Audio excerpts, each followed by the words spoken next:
think you were a colossal pain in the neck. Now I have a much lower opinion.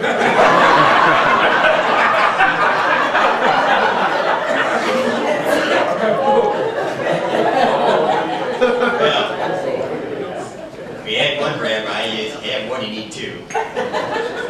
We're only paying one, but we're going to let the other rabbi come on up now, Rabbi Glenn Harris.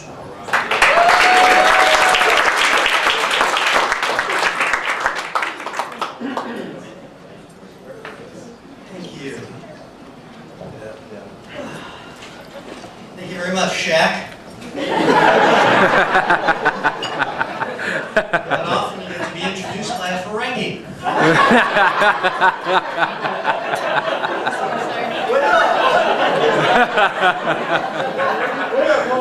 I'm wearing this because I have a feeling by Monday I'm going to need to apply for a job here. Well, Rabbi Warren, I noticed along with Michael Hyman that nobody said amen during your comments. Amen. This tells me two things. Number one, people respect your wishes. Number two, you have a bright future in something other than comedy.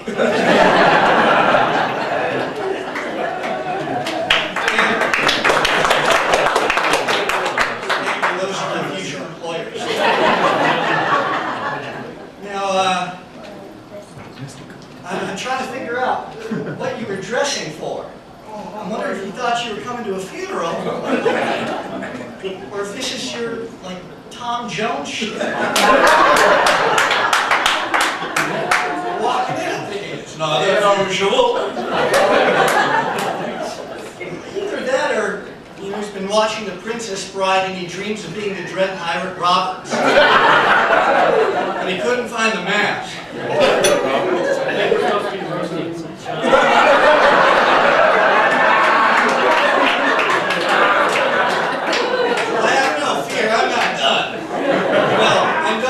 Rabbi Lord. I may be done with my career in Messianic Judaism. Jay and Sue and Roman and Nicole, that was interesting. Now I'm a Trekkie myself. I couldn't decide whether that was Star Trek, the original series, or whether that was The Next Generation, and I was in the holodeck watching a simulation of some concentric circle of hell.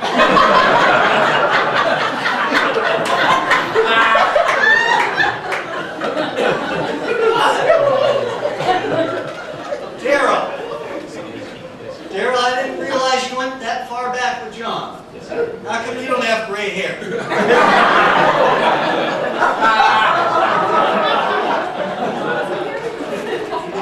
I think you've been doing something else with that kiwi shoe polish. You start. Now, Dale, really liked what you had to say. No, actually, I didn't. It was just my imagination running away.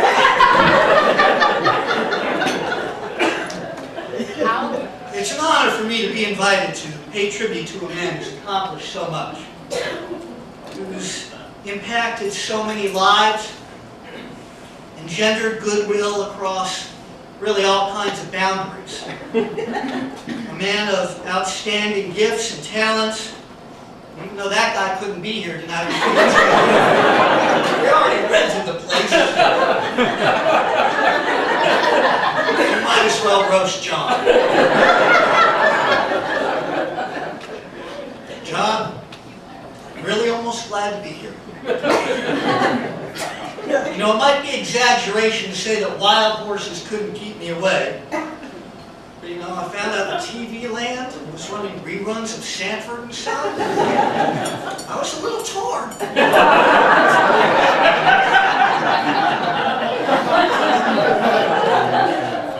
You have to respect a man who asks his friends to roast him. He's a glutton for punishment. What person in their right mind asks to be roasted? Hey. Reminds me of that scene from Animal House. Remember Kevin Bacon getting whacked on his tuchus? Ow!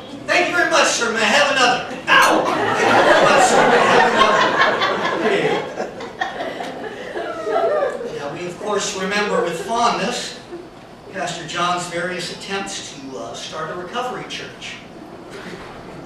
Now, he actually started a number of them. Of course, the best known of all of them was the First United Methodist Church. It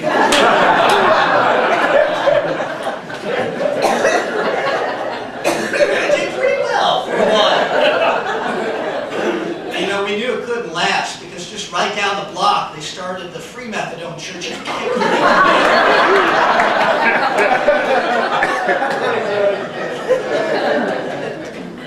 John is an accomplished delegator.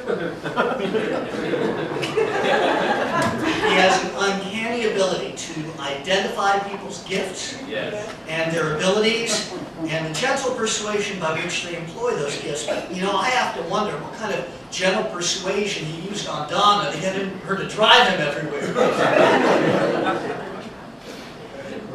And, of course, we recall John's previous partnership with CJF Ministries. It's supposed to be Christian Jew Foundation. But that relationship went south real quick once John suggested that CJF should really refer to himself. Colored Jewish fundraisers.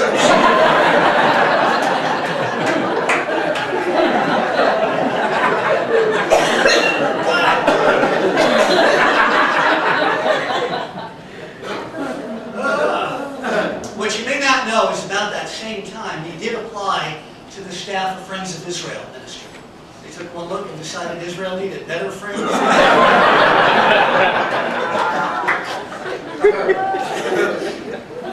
You know, they were looking at two people actually, Friends of Israel, to see who they wanted to be their Detroit area African-American liaison, Jewish, pastor, rabbi, whatever. Between John and Haman Cross. Now you got to think about this for a minute. To be a Jewish ministry and have the name Haman Cross. Very unlikely.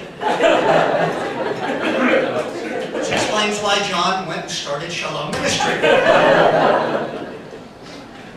And we appreciate him. We appreciate what John is doing, fighting an uphill battle, trying to mix it up a little bit with the Council of Baptist Pastors.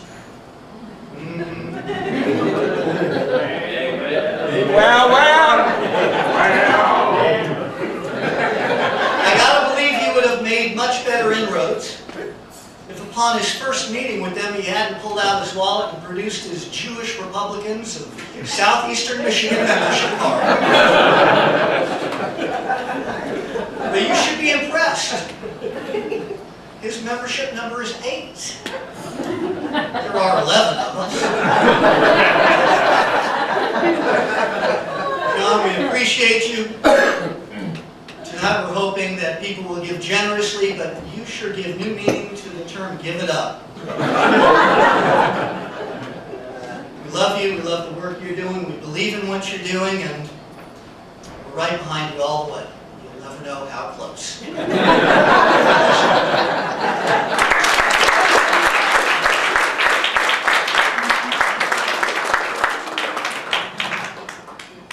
there's any other rabbis out there who believe in Jesus, we'll be looking for a new rabbi.